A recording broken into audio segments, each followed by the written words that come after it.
welcome back to our Christmas countdown. I'm Jessica Kringle. Of course, most of you know me as Mrs. Claus, and we have been counting down the days of December by doing a different sweets and treats recipe each and every day. It has been so fun sharing my family's recipes with you. So let's go ahead and go to our Advent calendar and find out which recipe we get to make. Today is the 16th of December. Let's see what we have for today.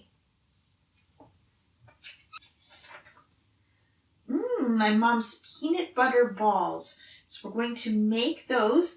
Just like always, I need to wash my hands and get the ingredients out for you.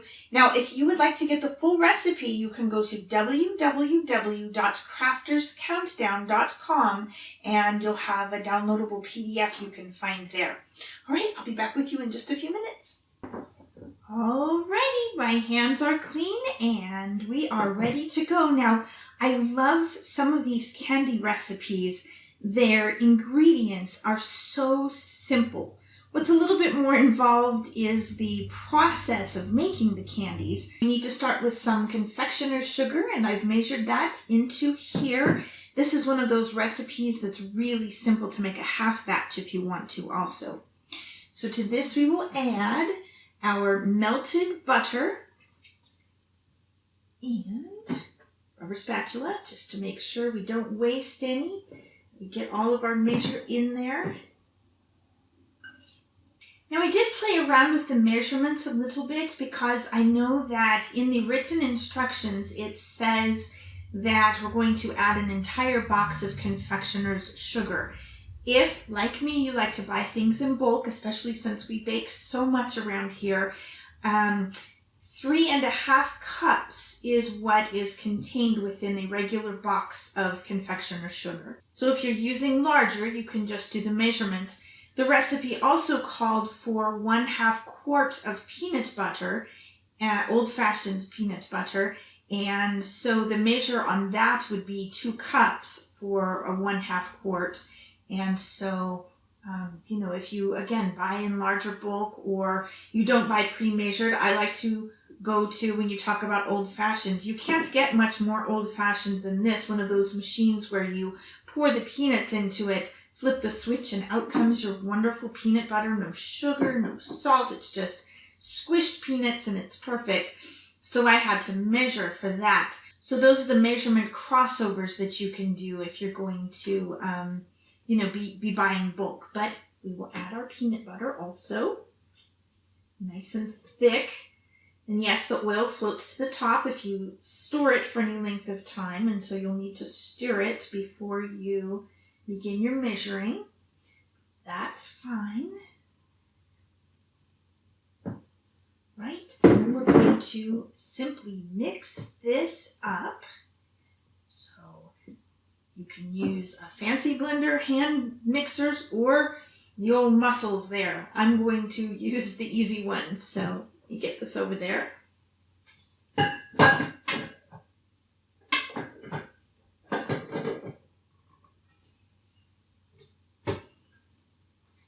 Because we have a powdery sugar, we need to start super slow so it doesn't poof up everywhere. And then go a little bit faster, so we'll get this mixed in.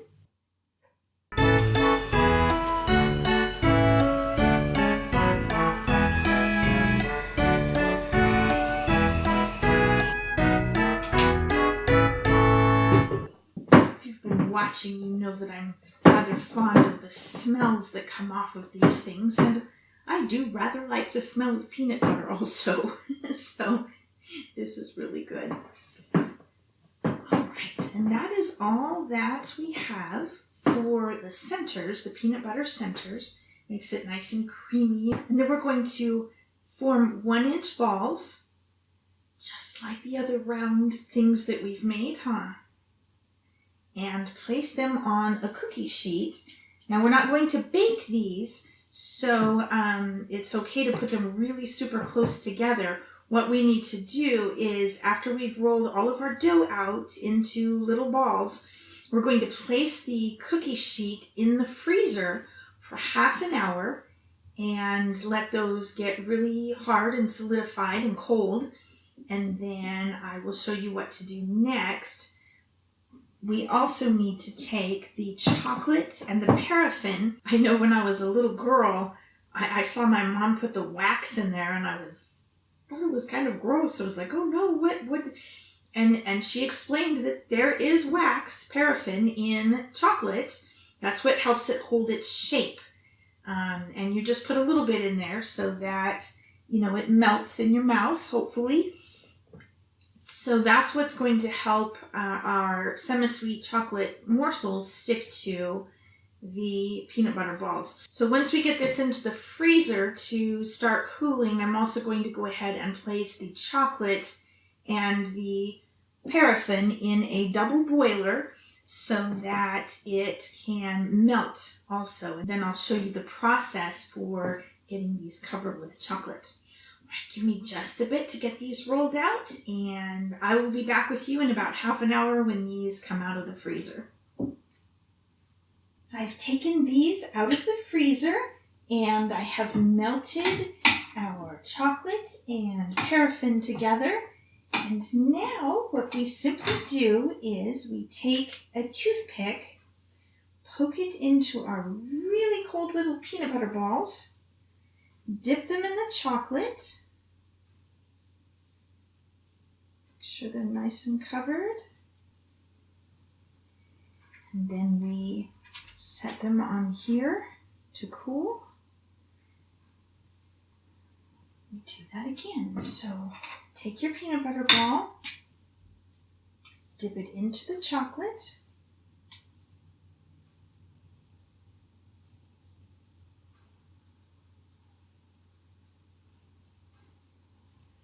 and set it. Now this is parchment paper. You could use parchment or waxed. You can sort of just smooth the chocolate where the toothpick was. It leaves a little indentation. The cold of the peanut butter balls from the freezer will certainly help them, help the chocolate cool quickly. It's not a bad idea to have a second toothpick in hand to help pry those off in case they don't slide right off. So this is hot, you don't want to use your fingers. And it's messy, and you'll be tempted to lick them clean, won't you? And you'd have to wash your hands over and over and over again.